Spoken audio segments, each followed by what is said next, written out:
Realizar justamente el debate de equipos técnicos y centrarnos en las propuestas económicas de ambos partidos políticos. Estamos ya conectados con Marcel Ramírez, él es profesor de la Escuela de Gestión Pública de la Universidad del Pacífico. Marcel, ¿cómo está? Buenas tardes. Buenas tardes, Omar. Gracias por la comunicación. En principio te pediría una impresión general, ¿no? ¿Cuál es tu análisis, digamos, de lo que fue el debate del día de ayer si nos centramos en las propuestas en materia económica? A ver, mi primera apreciación sería que del lado de Fuerza Popular se percibieron, o al menos se pudieron identificar más claramente una serie de propuestas orientadas por lo fiscal, a la micro y pequeña empresa, también en lo financiero, a este mismo segmento empresarial, mientras que por el lado de Perú Libre fue tal vez una referencia muy general respecto a la informalidad, a que obviamente hay una postergación de los trabajadores y a un apoyo a las empresas, pero no fueron capaces al menos de hacer algo aterrizado como iniciativas concretas en relación a esa problemática, digamos, que advirtieron al inicio. Para empezar, digamos, analizando las propuestas de Fuerza Popular, ¿no es verdad? El exministro de Economía, Luis Carranza, aprovechó cada minuto para lanzar una serie de iniciativas, una serie de programas que implementarían de llegar al gobierno Keiko Fujimori. Pero no faltó quizá, Marcel, el cómo detrás del qué y también del cuánto nos va a costar, porque algunas de ellas, como de llegar a una cobertura integral de pensión 65, pues cuando uno escucha eso dice, bueno, ¿cuánto va a costar esto? Sí, bueno, el señor Carranza empezó refiriéndose a los programas que ya en cierta manera se habían ido adelantando como propuestas. Justamente como tú mencionas, el caso de duplicar el aporte de pensión 65 y luego de incrementar el universo de beneficiarios. Es cierto que el aporte o el gasto que genera pensión 65 es bajo en términos de porcentaje del presupuesto, pero de igual forma, este año 2021 va a ser un año fiscalmente muy limitado. El presupuesto público tiene un financiamiento que en cierta manera está al límite, tanto en la mayor deuda como en la capacidad de generar ingresos. Entonces, es correcto, el señor Carranza no entró al detalle de cómo se va a financiar. Especialmente el impulso al programa Pensión 65, porque por el lado financiero, en cierta forma lo que ha propuesto es un reactiva y una capitalización de COFIDE y Agrobanco, ¿no? Ahí también, claro está, el reactiva, digamos, está más enfocado en micro y pequeños empresarios, pero no se llegó a detallar, por ejemplo, el hecho de que este segmento de empresas tiene debilidades estructurales para su gestión, para subsistir. Esto incluso antes de la pandemia. Por lo tanto, solo brindarle un apoyo financiero o un cierto capital de trabajo puede ser insuficiente, más aún si queremos recuperar el empleo y hacerlo más formal, ¿no?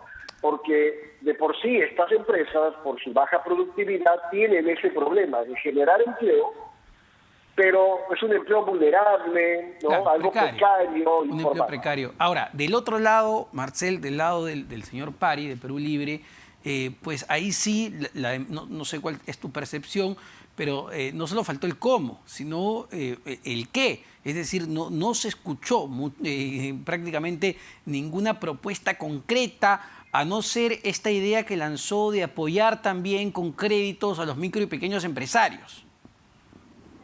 Sí, como te dije hace un momento, la referencia que hizo Perú Libre sobre el apoyo fue muy general, ¿no? Yo creo que este era el momento para ambos de plantear, digamos, programas casi concretos, ¿no? Obviamente, incluso considerando el tema del financiamiento, y no solo eso, sino también la viabilidad. Digamos que, de alguna manera, saber que hay que darle apoyo a las micro y pequeñas empresas, pues está sobreentendido. Todos creemos que es una necesidad. Pero yo creo que ahí ha pesado mucho la experiencia ya ministerial que ha tenido el señor Carranza y también en la CAF, donde ha pasado varios años apoyando financieramente a micro y pequeñas empresas.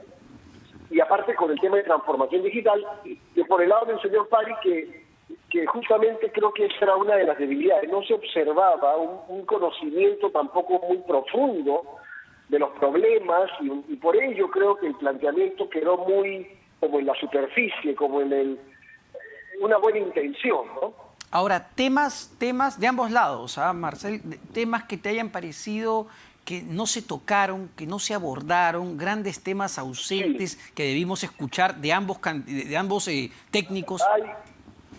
Hay dos temas que no se tocaron, y no sé si fue por falta de tiempo, por estrategia. El primero es la informalidad como problema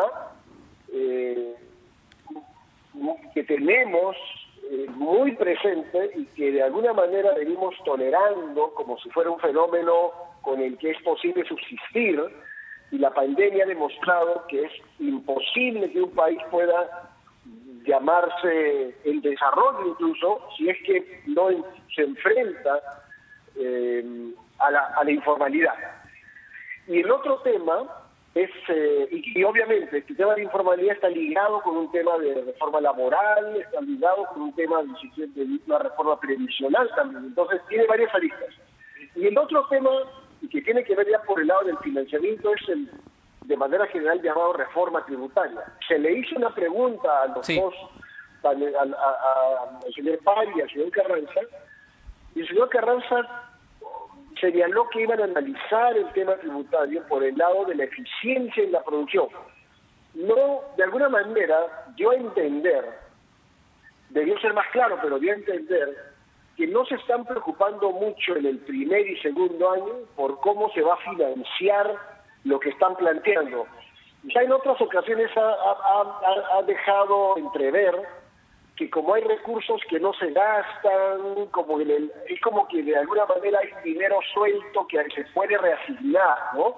Ha dejado entender eso. Quién sabe incluso el impulso que el precio del cobre pueda dar, pero no fue claro, y creo que sí es necesario enfrentar el tema de la reforma tributaria, aunque sea en unos inicios de diálogo, de presentación de cuál es lo delicado del tema tributario, porque yo sé que lo que ha pasado en Colombia probablemente le dé una señal a los candidatos de que por ahí ese tema no hay que ni mencionar. Sí, claro.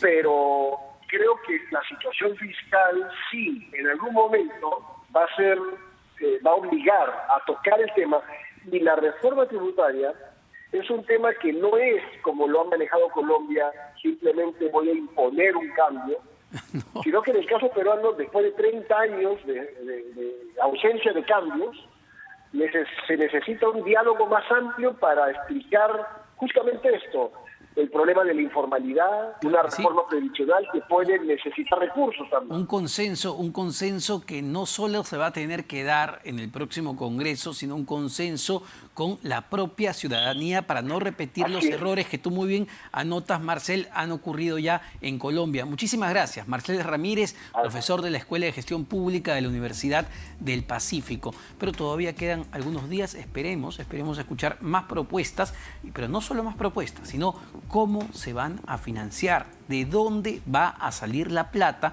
para poder financiar esos bonos, esos programas, esos créditos. Eso también es importante, señor, señora. Vamos a una pausa, no se vayan, venimos con más en Economía para Todos.